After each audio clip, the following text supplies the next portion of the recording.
आसो हि को यो ममताभिमानः सम्मोहयत्येव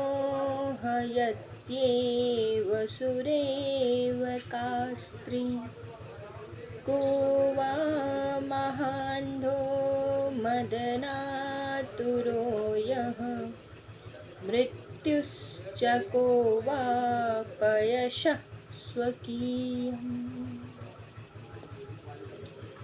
शिष्य अपने गुरुदेव के पास में जा करके उनसे प्रश्न करते हैं और पूछते हैं कि हे गुरुदेव, पासो ही हो।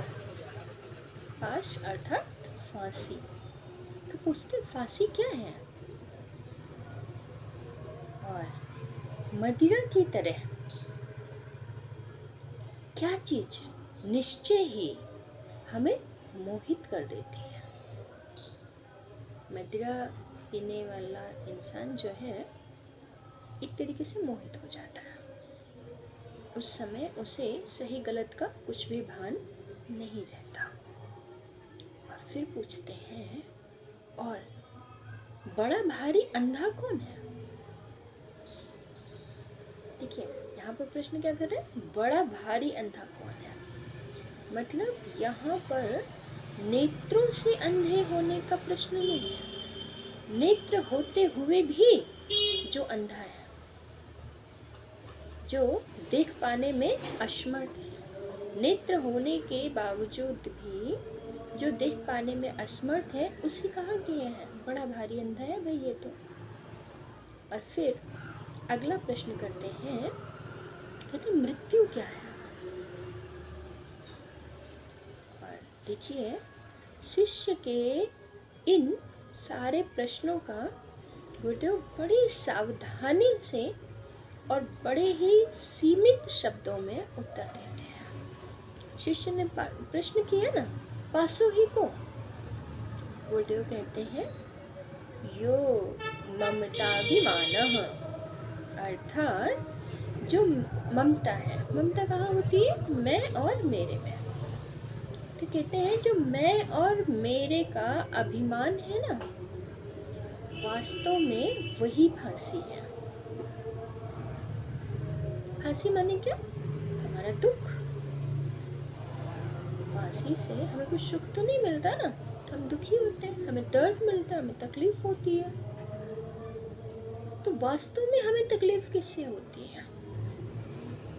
गुरुदेव कहते हैं केवल मैं और मेरे के जो बंधन में उलझे हुए हो ना, यही तुम्हारे दुख का हेतु है, यही तुम्हारे लिए सजा है, यही तुम्हारे लिए फांसी है।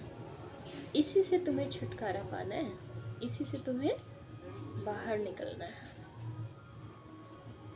कैसे? हम लोग क्या करते हैं, कोई भी चीज़ हो, किसी भी चीज़ के साथ जब हमारा थोड़ा सा भी अपनापन हो जाता है ना, थोड़ा सा प्रेम होता है, हमारे से ममता हो जाती है, तो हम क्या कहते हैं, देखो ये चीज़ मेरी है, ये व्यक्ति मेरा है, ये वस्तु मेरी है, ये स्थान मेरा है। और वास्तव में जिसे हम मेरा मेरा मेरा करके संबोधित कर रहे होते हैं ना, वो कब तक आपको मिलने से पूर्व वो किसी और की थी। मान लीजिए कोई एक व्यक्ति है जिसे आप बहुत प्रेम करते हैं, ठीक है, लेकिन जन्म से तो आप उसे साथ में लेकर के नहीं आए थे। एक काल विशेष में वो व्यक्ति आपको मिलता है, आपकी उसके साथ में ममता हो जाती है, आप उससे प्रेम करते हैं, और एक विशेष काल के बाद वही व्यक्ति आपसे दूर हो जाता है। काल परिस्थिति के अनुसार जो भी वजह हो, लेकिन वो व्यक्ति आपसे दूर हो जाता है। और फिर आप क्या कहते हैं, नहीं, मैं इसके बिना जीवित नहीं रह सकता। इस व्यक्ति के जाने से मेरे जीवन की जीने की उम्मीदें खत्म हो गई। इसके बिना तो हम रह ही नहीं सकते। क्या करें? आत्महत्या कर लेते हैं। अब ये जो विचार आ रहे हैं वो क्यों आ रहे हैं? क्योंकि आपको तकलीफ हो रही है। तकलीफ क्यों हुई? उस व्यक्ति ने आपको कोई तकलीफ नहीं दी। उस व्यक्ति से आपने जो अपनी ममता जोड़ ली ना, ये मेरा है, ये जो भाव उसके साथ आपने जोड़ लिया, यही आपके तकलीफ का हेतु है। तो गुरुदेव एक शब्द में कहते हैं कि मैं और मेरे का जो अभिमान है कि ये मैं हूँ और ये मेरा है, बोले यही आपके लिए फांसी है। फिर अगला प्रश्न किया, क्या मदिरा की तरह है, क्या चीज निश्चय ही हमें मोहित कर लेती है? सम्मोह्य हत्येव सुरेव का। सुरा कहा जाता है मदिरा को, शराब को। तो एव, सुर एव, सुरा की तरह से क्या करते हैं? बोले सम्मोहित, जो सम्मोहित कर ले वो कौन है? गुरुदेव कहते हैं स्त्री। स्त्री आपको मोहित करती है। कैसे? कैसे स्त्री? तो कहते हैं नारी ना चंचल होती है। लक्ष्मी जी को भी कहा गया ना, लक्ष्मी बड़ी चंचल है, कहीं एक जगह टिकती नहीं। ऐसे ही जो नारी का चिंतन है, यहाँ पर फिर हम आपका ध्यान चाहेंगे, यहाँ पर नारी को चंचल नहीं कहा गया है। कोई भी नारी चंचल नहीं है। नारी के प्रति हमारे चित्त में जो वृत्तियां उठ रही हैं, हमारे अपनी वो वृत्तियां चंचल होती हैं। कोई भी नारी स्थिर या चंचल नहीं है। यहाँ पर नारी के चंचलत्व का अर्थ नारी चंचल है ऐसा नहीं है। नारी के प्रति हमारे अपने मन में जो भाव उठते हैं वो चंचल हो जाते हैं।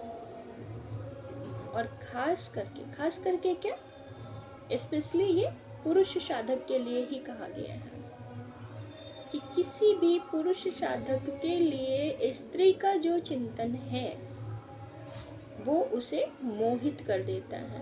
मोहित कर देता है अर्थात उसके सोचने समझने की जो सामर्थ्य है उसे अवरुद्ध कर देता है, उसे बाधित कर देता है। वो सही गलत का निर्णय नहीं कर पाते। ठीक इसी प्रकार से जो नारी है, जो नारी साधक है, उसके लिए पुरुष चिंतन, जब वो किसी पर पुरुष के चिंतन में लग जाती है तो वास्तव में वो सही और गलत का निर्णय नहीं कर पाती। क्यों? क्योंकि उस समय पर उसकी बुद्धि मोहित हो चुकी होती है और उसका केवल एक ही लक्ष्य रहता है, निरंतर उसका चिंतन करना और उसे पा लेना, जबकि वास्तव में ऐसा कुछ होता है। तो इसलिए पुरुष को नारी से और नारी को पुरुष के चिंतन से सदैव बचना चाहिए यदि साधक जीवन में है तो। वैसे गृहस्थों के लिए भी ये नियम लागू होते हैं। आप जिस एक व्यक्ति के साथ हैं उसे छोड़ करके किसी अन्य का चिंतन आपको नहीं करना चाहिए। अन्य नारी या अन्य पुरुष का चिंतन आपके चित्त में नहीं आना चाहिए। और फिर अगला प्रश्न करते हैं और कहते हैं बड़ा भारी अंधा कौन है? गुरुदेव कहते हैं, शिष्य ने प्रश्न किया ना, को वह महान धो, वह कौन है जो महा अंधा है, नेत्र होते हुए भी उसे कुछ दिखाई नहीं पड़ता?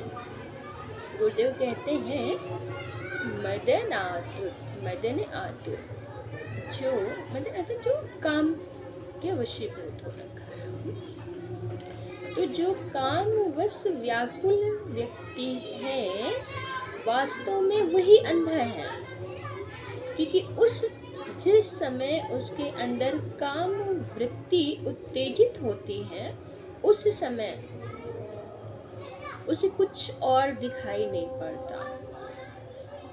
समाज की मर्यादा भूल जाता है, सही गलत का फर्क भूल जाता है, यहाँ तक कि वो संबंधों की भी मर्यादा को भूल जाता है। उस समय पर उसका केवल एक ही उद्देश्य होता है, उसकी काम वासना को शिथिल करना। अब वो काम वासना कैसी भी हो, काम अर्थात हमारी इच्छा और वासना अर्थात संस्कार। ठीक है, हमारे संस्कारों के माध्यम से जो भी हमारे अंदर इच्छा प्रकट हुई, वो इच्छा कोई भी हो सकती है। किसी व्यक्ति को पा लेने की इच्छा, किसी वस्तु को पा लेने की इच्छा, किसी स्थान को पा लेने की इच्छा, जो भी हमारी इच्छाएं हैं जिस भी तरीके की, वो सब उसी में आ जाती है। ठीक है, इसे केवल देह से जोड़ के देखने की आवश्यकता नहीं है। ठीक है, काम वृत्ति एक देह से जोड़ करके देखी गई है, कही गई है, लेकिन यहाँ पर काम से व्याकुल इंसान का अर्थ केवल काम वासना से नहीं है, केवल दैहिक संबंध से नहीं किया गया है। यहाँ पर काम वासना का अर्थ समस्त इच्छाओं से है। जिस प्रकार की जो भी आपकी इच्छा है आपके अंदर, उसे पूरा करने के लिए जब आप व्याकुल होते हैं तब आपको लगता है कि ये कार्य हमारा किसी भी तरीके से किसी भी कीमत पे पूरा होना चाहिए। अब इसके लिए हमें कुछ भी करना पड़े, हम करेंगे। ठीक है, और फिर शिष्य पूछते हैं कि मृत्यु क्या है, मृत्युश्च को, मृत्यु क्या है? और गुरुदेव कहते हैं वह अपयशः स्वकीयम्, अर्थात अपनी स्वयं की अपकीर्ति। अब कोई बड़ा ही कीर्तिमान व्यक्ति हो, बड़ा ही प्रतिष्ठित व्यक्ति हो, बड़ा ही सम्मानित व्यक्ति हो, और किसी वजह से उसी समाज में उसका अपमान हो जाए, उसकी प्रतिष्ठा पर ठेस लग जाए, तो वो व्यक्ति जीते जी भी मरे हुए जैसा ही हो जाता है। मौत केवल किसी के शरीर से जीव का निकल जाना ही मौत नहीं होती। कई बार हम लोगों के साथ कुछ ऐसी घटनाएं घट जाती हैं कि हम ये कहने को विवश हो जाते हैं कि इसने तो हमें जीते जी मार दिया। मरने का मतलब केवल शरीर का शिथिल होना नहीं होता, मन बुद्धि में निरंतर किसी का चिंतन चलते रहना, किसी विषयानुरागी का चिंतन चलते रहना और उससे बाहर न निकल पाना, हर क्षण अपने आप को अपमानित महसूस करना, अपने आप को गिरा हुआ महसूस करना, लोगों से नजरें ना मिला पाना, ये भी एक तरह की मृत्यु ही है, जिसे कहते हैं जीते जी मर जाना। कई बार ऐसी परिस्थितियां जीवन में आ जाती हैं कि इंसान जीवित तो होता है, शरीर तो चल रहा होता है, लेकिन वास्तव में वो मुर्दे के समान ही होता है। वो हंसना, बोलना, मस्ती करना सब भूल जाता है। जब ऐसी स्थिति किसी को प्राप्त होती है तो वास्तव में वो मरा हुआ ही है। अपनी वाणी को यहीं पे विराम।